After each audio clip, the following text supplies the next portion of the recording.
창밖으로 빗줄기가 쏟아지는 걸 보고 있으면 어느새 머릿속에 떠오르는 장면이 있죠. 노릇노릇하게 붙여지는 파전, 그 위로 지글지글 기름 튀는 소리, 그리고 곁에 놓인 막걸리 한 사발. 한국인이라면 누구나 공감하는 이 조합, 우리는 이걸 당연하게 여깁니다. 마치 조상 대대로 내려온 전통인 것처럼요. 그런데 이 당연한 공식 한번 의심해 보신 적 있으십니까? 비 오는 날 파전을 먹는 게 오래된 풍습이라고 생각하신다면 오늘 영상을 끝까지 보셔야 합니다. 많은 분들이 파전하면 동네 파전을 떠올립니다. 임진왜란 때 왜군에 맞서 싸우다 순절한 동네 사람들을 기리기 위해 만들었다는 이야기 한 번쯤 들어보셨을 겁니다. 이 이야기가 사실이라면 파전의 역사는 400년이 넘습니다. 비 오는 날 파전을 먹는 풍습도 최소 수백 년은 됐을 것 같죠. 그런데 기록을 찾아보면 이야기가 완전히 달라집니다. 조선시대 문헌 어디에도 파전이라는 음식은 등장하지 않습니다. 조선왕조실록, 승정원 일기, 각종 조리서를 다 뒤져봐도 파전이라는 단어 자체가 나오지 않습니다. 전유어, 전야, 빈대떡, 녹두전, 생선전, 육전 이런 전 종류는 수도 없이 나옵니다.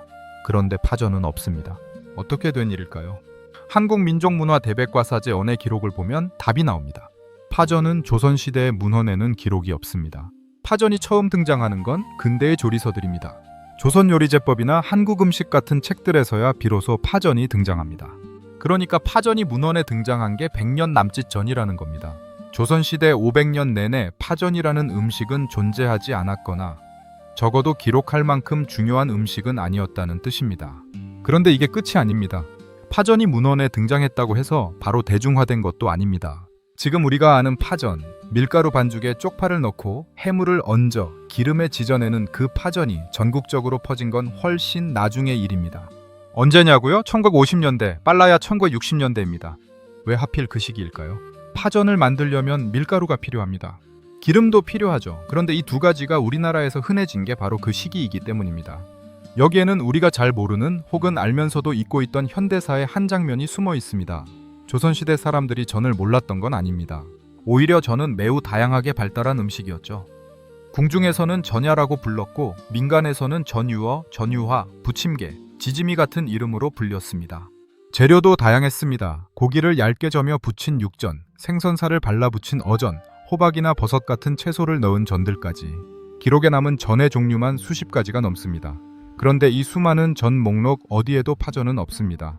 이상하지 않습니까? 파는 조선시대의 귀한 채소가 아니었습니다. 김치에도 들어가고 국에도 들어가고 거의 모든 음식에 빠지지 않는 기본 양념이었죠. 그렇게 흔한 파를 왜 전으로 부쳐 먹지 않았을까요? 여기서 우리가 놓치고 있는 게 있습니다. 조선시대의 전과 지금의 전은 만드는 방식이 다릅니다. 조선시대의 전은 대부분 재료 자체에 밀가루나 녹두가루를 묻히고 달걀물을 입혀서 지져내는 방식이었습니다. 얇게 썬 고기, 생선 토막, 두부 한 조각 이런 것들에 옷을 입혀 붙이는 거죠. 주인공은 어디까지나 그 재료 자체였습니다. 반죽은 보조 역할에 불과했고요. 그런데 지금의 파전은 어떻습니까? 밀가루 반죽이 기본이고 거기에 파와 해물이 들어갑니다. 반죽 자체가 주인공이 되는 거죠. 완전히 다른 개념의 음식입니다.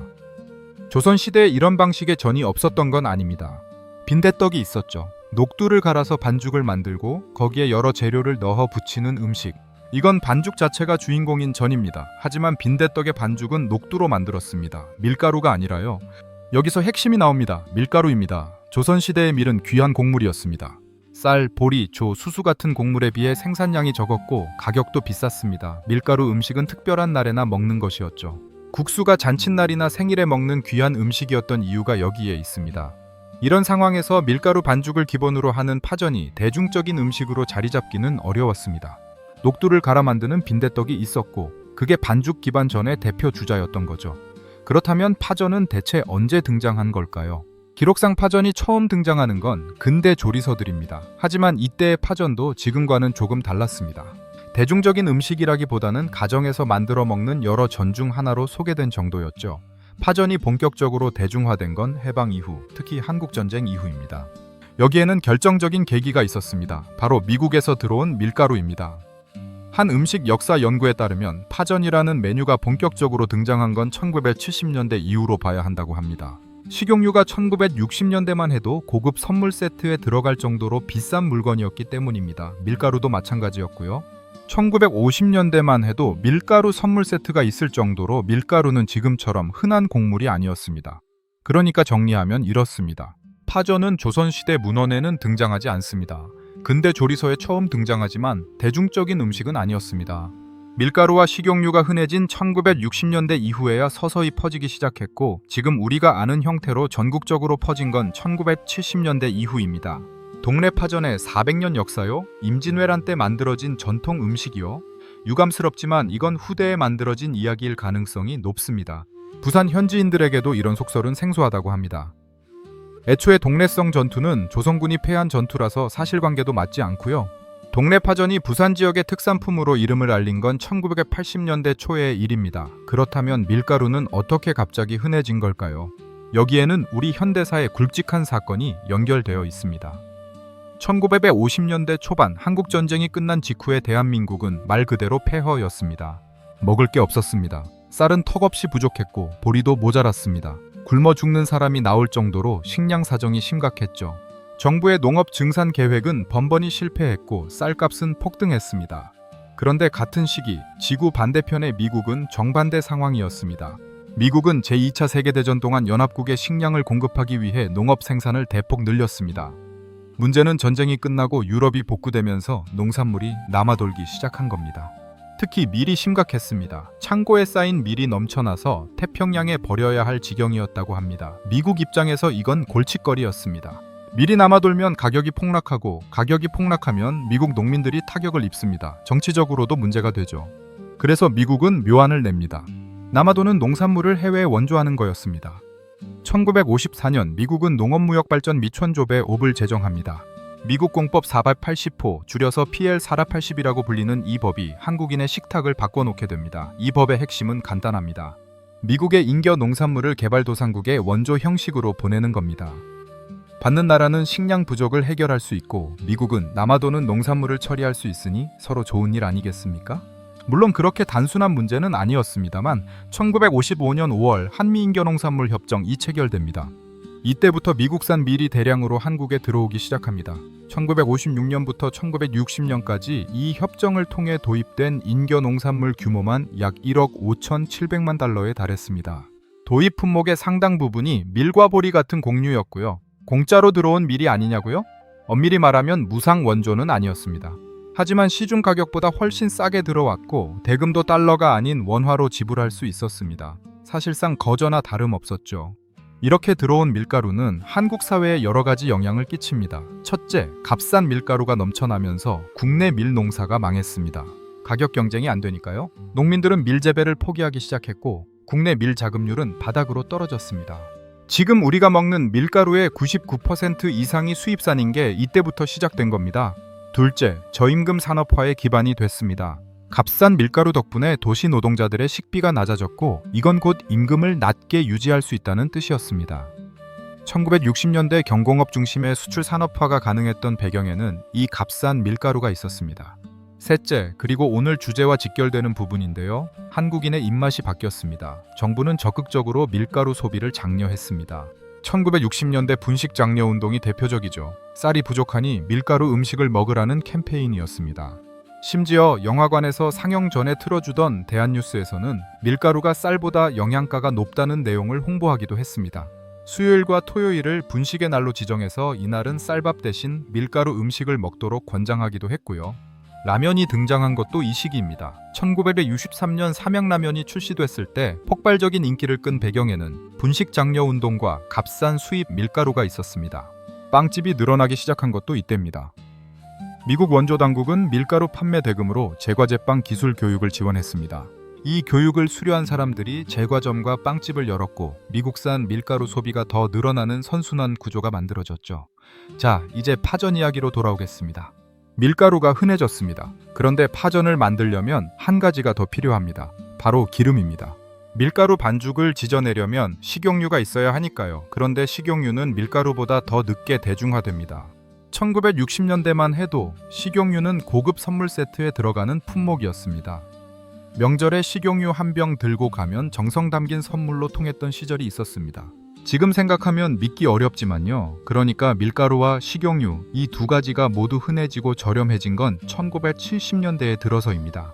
파전이 대중적인 음식으로 자리 잡은 것도 바로 이 시기와 맞물립니다. 자, 이제 핵심 질문으로 돌아오겠습니다. 파전이 1970년대 이후에야 대중화된 음식이라면 비 오는 날 파전을 먹는 풍습은 대체 언제 생긴 걸까요? 흥미로운 기록이 있습니다. 비가 오면 막걸리가 생각난다는 공식이 기록으로 처음 등장하는 건 1970년 9월 5일자 동아일보입니다. 적도 부근의 정글을 개척하던 한국인 노동자들 이야기를 다룬 기사였는데요. 모진 육체노동에 시달리던 그들이 비 오는 날만큼은 일을 쉴 수 있었고 그때 고향 생각이 났다는 내용입니다. 비 오는 날 막걸리를 떠올리는 정서가 언론에 등장한 첫 사례인 셈이죠. 1970년입니다. 고작 50여 년 전의 일입니다. 물론 기록에 처음 등장했다고 해서 그때 처음 생긴 풍습이라고 단정할 수는 없습니다. 하지만 적어도 이 정서가 전 국민적으로 공유된 건 그리 오래되지 않았다는 방증이기도 합니다. 그렇다면 이 공식은 어떻게 만들어진 걸까요? 몇 가지 설이 있습니다. 가장 많이 알려진 건 농촌 기원설입니다. 우리나라는 오랫동안 농경사회였습니다. 비가 오면 농사일을 할 수가 없었죠. 특히 장마철에는 며칠씩 집에 갇혀 있어야 했습니다. 그래서 마을 사람들이 경로당이나 마을 회관에 모여서 무료한 시간을 보냈다는 겁니다. 사람이 모이면 술과 안주가 필요한 법이고 농부들에게 술은 당연히 막걸리였을 테고 안주로는 집에서 쉽게 만들 수 있는 부침개를 부쳤다는 거죠. 그런데 여기서 의문이 생깁니다. 앞서 말씀드렸듯이 옛날에는 밀가루도 귀했고 기름도 귀했습니다. 비 온다고 부침개를 부쳐 먹을 형편이 아니었다는 거죠. 그래서 일부에서는 다른 해석을 내놓습니다. 비 오는 날 전을 먹는 풍습의 원형은 파전이 아니라 빈대떡이었다는 겁니다. 녹두로 만드는 빈대떡은 밀가루 파전보다 역사가 훨씬 깁니다. 조선시대 문헌에도 등장하고요. 농촌에서 비 오는 날 부쳐 먹었다면 밀가루 파전보다는 녹두 빈대떡이었을 가능성이 높습니다. 또 다른 설도 있습니다. 1970년대 건설 현장 기원설입니다. 경제개발 시대 전국의 건설 현장에서 일하던 노동자들은 비가 오면 일을 쉬어야 했습니다. 일당을 받는 그들에게 비 오는 날은 수입이 끊기는 날이기도 했지만 동시에 고된 몸을 쉴 수 있는 날이기도 했죠. 그래서 비 오는 날이면 공사장 근처 포장마차에 모여 막걸리에 파전을 먹으며 피로를 풀었다는 겁니다. 이 시기라면 밀가루와 식용유가 이미 대중화된 이후입니다. 파전을 먹는 게 가능했던 거죠. 어느 설이 맞는지는 정확히 알 수 없습니다. 아마 여러 요인이 복합적으로 작용했을 겁니다.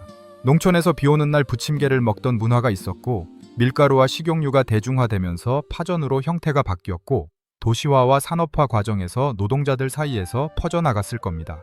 그런데 이 풍습이 전 국민적인 공식으로 자리 잡은 데는 결정적인 역할을 한 게 있습니다. 바로 대중매체입니다. 텔레비전이 보급되면서 비 오는 날 파전과 막걸리를 먹는 장면이 드라마와 영화에 자주 등장하기 시작합니다. 광고에서도 이 이미지가 활용됐고요. 반복적으로 노출되면서 비가 오면 파전이 먹고 싶다는 연상작용이 강화된 겁니다. 심리학에서는 이걸 파블로프식 학습 효과라고 설명합니다. 어릴 때부터 비 오는 날 파전을 먹는 경험을 반복하면 나중에 빗소리만 들어도 자동으로 파전이 떠오르게 된다는 거죠. 꼭 직접 경험하지 않더라도 텔레비전에서 본 장면만으로도 이 연상작용은 형성될 수 있습니다. 빗소리와 전 부치는 소리가 비슷해서 파전이 생각난다는 설도 있습니다. 빗방울이 떨어지는 소리와 기름의 반죽이 지글거리는 소리의 주파수가 비슷하다는 건데요. 이건 한 대학 교수가 신문기고를 통해 제시한 가설입니다.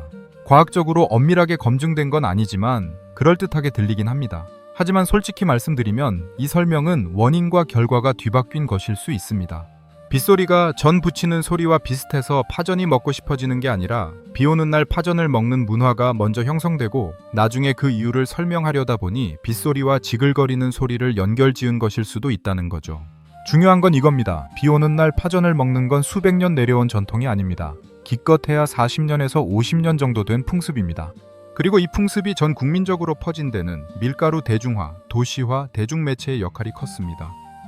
우리가 전통이라고 믿는 것들 중 상당수가 사실은 이렇게 최근에 만들어진 것들입니다. 오늘 이야기를 정리해 보겠습니다. 파전은 조선시대 문헌에 등장하지 않습니다. 500년 조선 역사 어디에도 파전이라는 단어는 나오지 않습니다. 파전이 기록에 처음 등장하는 건 근대 조리서들입니다. 그리고 지금 우리가 아는 형태로 대중화된 건 1970년대 이후입니다. 비 오는 날 파전을 먹는 풍습도 마찬가지입니다. 이 공식이 언론에 처음 등장하는 건 1970년입니다. 조상 대대로 내려온 풍습이라기엔 역사가 너무 짧습니다. 밀가루가 흔해지고 식용유가 대중화되고 텔레비전이 보급되면서 만들어진 현대의 풍습인 겁니다. 동네 파전의 400년 역사요? 임진왜란 때 순절한 선조들을 기리기 위해 만들었다는 이야기요? 감동적인 스토리이긴 합니다만 역사적 근거는 찾기 어렵습니다. 동네 파전이 전국적으로 이름을 알린 건 1980년대 초의 일입니다. 이쯤 되면 허탈하신 분도 계실 겁니다. 그토록 당연하게 여겼던 것들이 사실 최근에 만들어진 거라니. 우리가 전통이라고 믿어온 게 겨우 몇십 년 된 풍습이라니. 그런데 저는 이게 나쁜 일이라고 생각하지 않습니다. 오히려 이게 진짜 역사입니다. 우리 할머니, 할아버지 세대가 가난했던 시절을 지나 먹고 살 만해지면서 만들어낸 문화입니다. 미국에서 들어온 밀가루로, 겨우 대중화된 식용유로 비 오는 날 한 장씩 부쳐 먹던 파전. 거기에 막걸리 한 사발 곁들이며 잠시 쉬어가던 노동자들의 문화. 이게 바로 우리 현대사의 한 장면인 겁니다. 전통이라고 해서 반드시 수백 년 된 것일 필요는 없습니다. 50년이든 100년이든 사람들이 함께 만들어가고 공유하면 그것도 문화이고 전통입니다. 다만 그 역사를 정확히 아는 게 중요하다고 생각합니다. 있지도 않은 옛날 이야기를 갖다 붙이는 것보다 진짜 있었던 일을 아는 게 더 의미 있지 않겠습니까? 그리고 솔직히 말씀드리면요. 역사가 어떻든 간에 비 오는 날 파전이 맛있는 건 사실입니다. 창밖으로 빗줄기가 떨어지는 걸 보면서 노릇하게 부쳐진 파전 한 조각 집어 양념장에 찍어 먹고 막걸리 한 모금 넘기는 그 순간. 그게 40년 된 풍습이든 400년 된 전통이든 맛있으면 그만 아니겠습니까? 다만 다음에 비 오는 날 파전을 드실 때 오늘 영상을 한번 떠올려 주십시오. 이 맛있는 조합이 사실은 우리 부모님 세대 혹은 조부모님 세대가 만들어낸 현대의 문화라는 걸요. 그리고 그 배경에는 한국전쟁 이후 미국 밀가루 원조, 분식장려운동, 경제개발, 도시화 같은 굵직한 역사가 있었다는 것도요. 음식 하나에도 이렇게 역사가 담겨 있습니다. 우리가 당연하게 여기는 것들 조금만 파고들면 전혀 다른 이야기가 나옵니다. 맛의 근본, 앞으로도 이런 이야기들 계속 전해드리겠습니다. 오늘 영상이 유익하셨다면 구독과 좋아요, 그리고 알림 설정까지 부탁드립니다. 다음 영상에서 뵙겠습니다.